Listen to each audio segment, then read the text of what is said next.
Olá, tudo bem com vocês? Espero muito que sim. Bem-vindos ao meu amado Direito Civil, bem-vindos ao estudo do Direito de Família.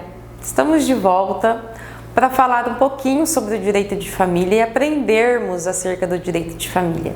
Agora a gente vai virar um pouco a chavinha, né? Porque tudo que a gente falou até agora, a gente falou sobre o casamento, a constância desse casamento, os efeitos desse casamento, como me casar, né? Toda a parte boa do casamento. Mas agora a gente vai começar a falar sobre a dissolução do casamento. A parte que não é boa, né, desse casamento. Apesar de que nós temos que entender que o casamento e todo casamento é passível de ser dissolvido, nem sempre essa dissolução, né, ou quase que em todas as vezes, essa dissolução, ela não é bem recebida, né, pela família, pelo casal, né, por todos aqueles que estão à volta dos cônjuges. Mas a gente vai falar então dessa dissolução e das hipóteses de dissolução. Mas antes, se você ainda não é inscrito nesse canal, por favor, vá lá, se inscreva, ative as notificações, deixe o seu comentário, compartilhe com o maior número possível de pessoas. Vai lá no Instagram, me manda um direct, me conte de onde você é e deixa lá também a sua sugestão, o que você acha que a gente pode mudar e melhorar aqui, o que você quer. Que aula que você está precisando? Tem muita coisa ainda para eu gravar no canal, tá faltando algumas aulas, mas logo eu fecho o Direito Civil de parte geral até sucessões. Você terá todas as aulas à sua disposição. Então vamos lá? Vamos falar sobre a dissolução do casamento. Quando a gente fala sobre a dissolução do casamento, talvez a gente pense diretamente nas hipóteses de divórcio, né? Mas o casamento ele pode ser dissolvido de três formas. Atualmente, de acordo com o nosso ordenamento jurídico, são três as formas que um casamento se dissolve. Pela morte.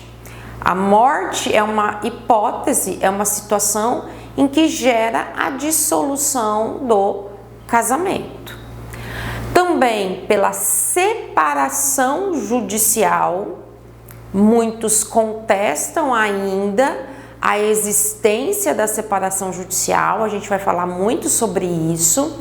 Há quem diga que ela foi extinta do nosso ordenamento jurídico, principalmente a doutrina, mas STJ diz que não. Então, nós mantemos aqui essa como uma hipótese de dissolução do casamento e pelo divórcio, que é a principal hipótese de dissolução do casamento quando os cônjuges ainda estão vivos, pela opção desses cônjuges.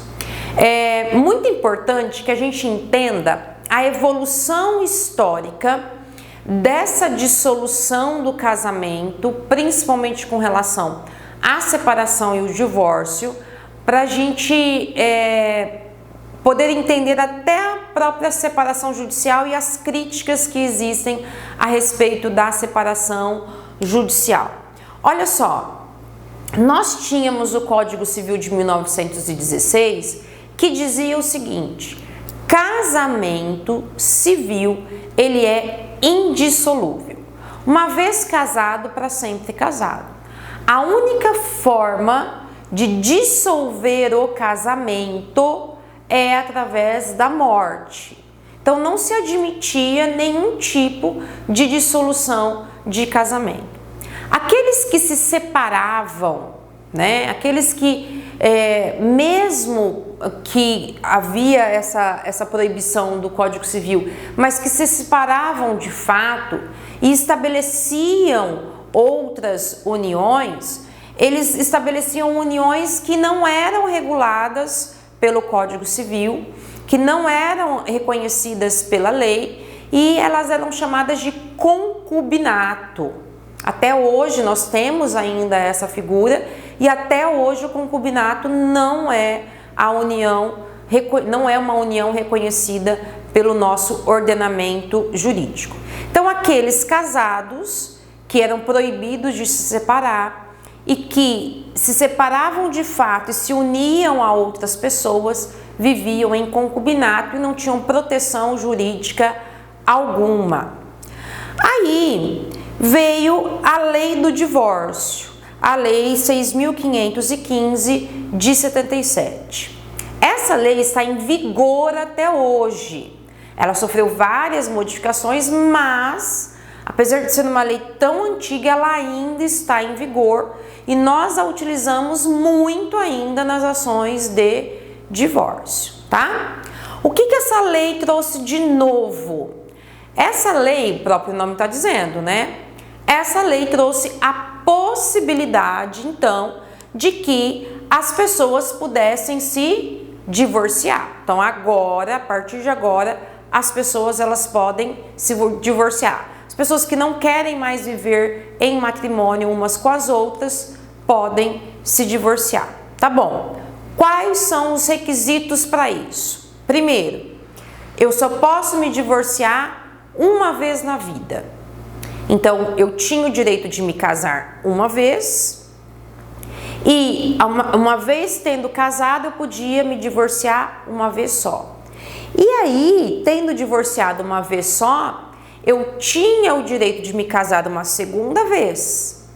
Porém, nesse segundo casamento, eu já não podia mais me divorciar.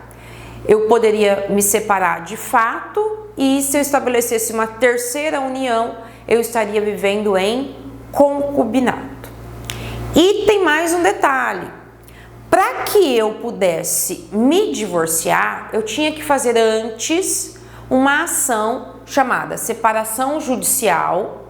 E essa ação de separação judicial, ela tinha que ter um período e ela só podia ser proposta depois que eu provasse 5 anos dessa separação judicial. Então, se eu provasse que eu fiquei 5 anos separada, então eu poderia então entrar com a ação de divórcio. Essa era a regra. Então, eu tinha que ficar ali 5 longos anos esperando para que eu pudesse me divorciar. Bom, aí veio a Constituição Federal de 1988. A Constituição Federal vem e diz, pode divorciar. Tudo bem. Mas ela diz assim, olha, você pode divorciar, só que você também terá que entrar com uma ação de separação judicial e terá que entrar com... dessa separação judicial, você vai ter que esperar 1 ano para entrar com o divórcio.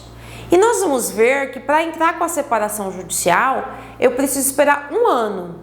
Então, eu me caso, eu não posso entrar com a separação judicial antes de 1 ano. Então, eu tinha que esperar 1 ano. Esperado 1 ano, eu entraria com a ação de separação judicial.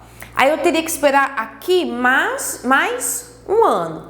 Antes da Constituição Federal, eu tinha que esperar mais 5 anos. Aqui já baixou para 1 ano, tá?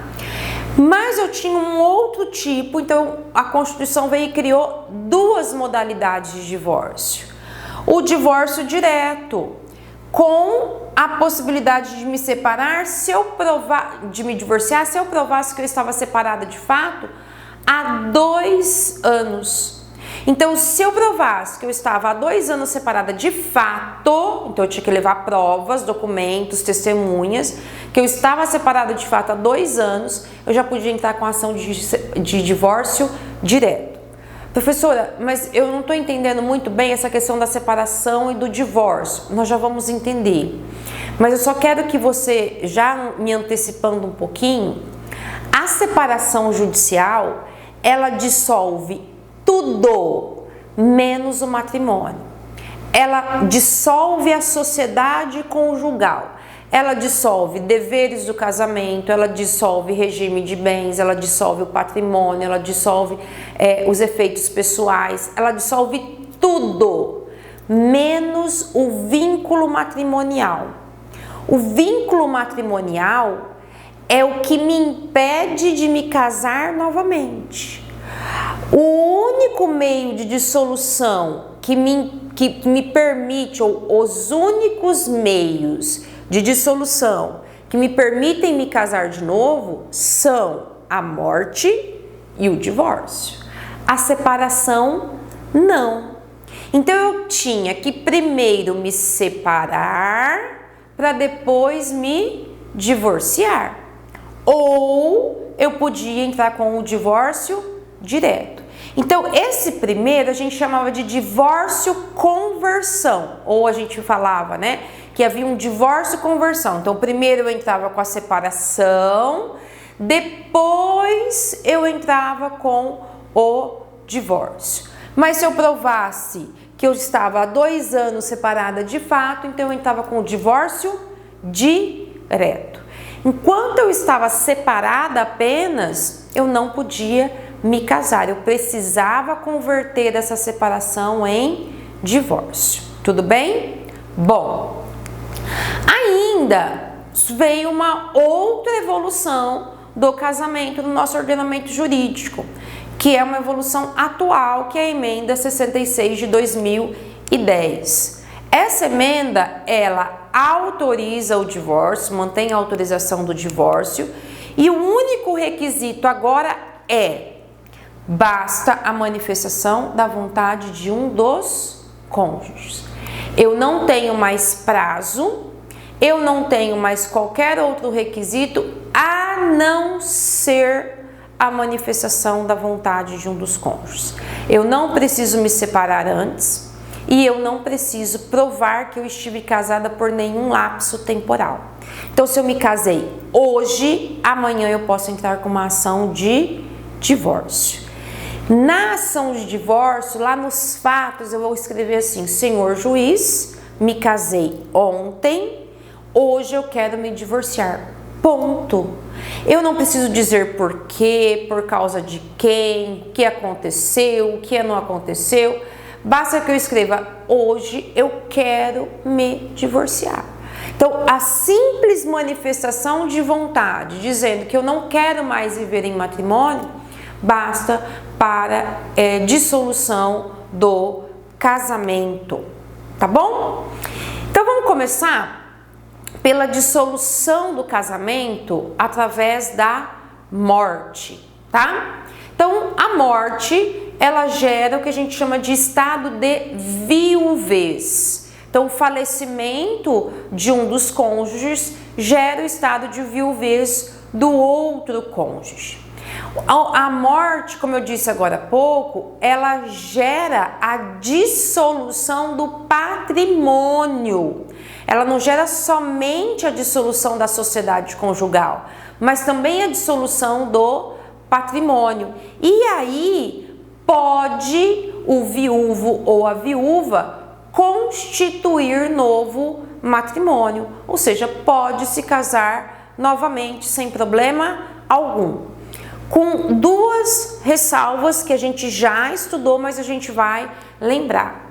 Se é a viúva, né, se é a cônjuge que ficou viúva, ela pode se casar sem problema nenhum, porém, a gente viu que ela só pode se casar, de acordo com a causa suspensiva que está lá no 1523, inciso 2, ela só pode se casar com, no mínimo, 10 meses após o falecimento do marido, do decujus, para não haver aquela confusão de consanguinidade, lembra? Para não acontecer de repente nascer um bebê dentro desses 10 meses e haver uma dúvida acerca da paternidade. A gente viu que se ela provar que ela não está grávida, ela pode se casar sem problema nenhum, mas é uma das causas suspensivas. Então, ela estando viúva,